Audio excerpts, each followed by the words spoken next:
Dapat lang naman talaga na hindi mag-cheat yung mga lalaki. Bakit ba nag-cheat ang mga lalaki? Kasi hindi na ako kontento.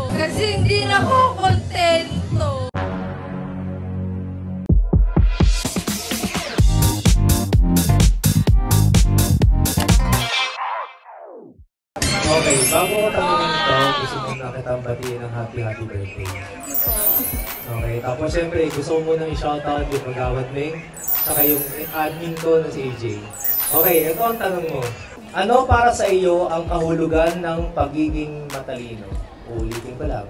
Ano para sa iyo ang kahulugan ng pagiging matalino? Thank you po sa magandang katanungan. Ang kahulugan po ng matalino para sa akin ay ang pagiging mag-diskarte. Kung matalino ka, kung wala ka naman diskarte sa buhay, ay hindi ka rin po magiging tagumpay sa iyong mga pangarap. Yun lang sa Thank you very much for that. Wow, a lot of support from our friends over here. Happy birthday to you. Okay, simple lang question ko. By the way, ako nga pala si Boss GK. Anong pangalan nyo? Kayo po. Okay, so since na birthday mo ngayon, magpapakain ka ba? Hindi ba? Bakit hindi ka magpapakain? Birthday mo? Eh, kapag nanalo. Gano'n ba? Ilang taon na po kayo? 21 ngayon. 21 ngayon? Okay, so galing kang 20.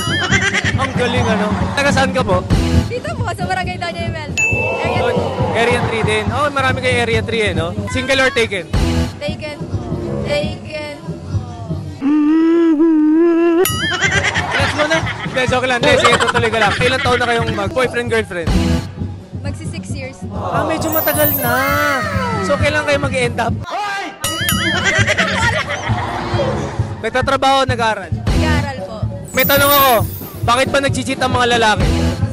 Kasi hindi na ako kontento. So, ibig sabihin, nag-cheat na ba siya sa'yo? Hindi. Hindi mo pa siya nahuli? Hindi pa. Baka, hindi ko alam kung kailan. Sa tingin ko, hindi niya kailangan mag-cheat kasi maganda ka. Oo. Dapat lang. Dapat lang naman talaga na hindi mag-cheat yung mga lalaki. So, confident ka na maganda ka? Okay, kung i-rate mo sarili mo, 1 to 10, pakilang ka? 10 is the highest. 10. Grabe yung confidence nito. Kung i-rate mo ako, kung sa kakyutan na lang 10 is the highest, 1 to 10. Huwag ka magkakamali, ako yung nagpa-vlog, content ko to. 10 na din. 10 na rin, wow mo, 10 na rin. Maraming salamat sa opportunity na feeling ko lang. Thank you so much. Happy birthday, syempre. Thank you. Ako din kinakabahan din. So, ito yung katanungan mo.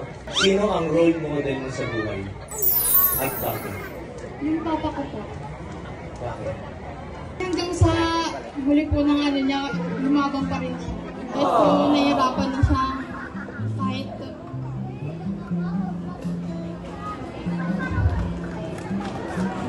Kahit nahihirapan na siya, lumabang pa rin siya para sa amin, pero di na po talaga kaya. Pero proud pa rin po ako doon. Kasi sinubukan niya po na lumabang para sa amin. Yun lang po. Thank you very much.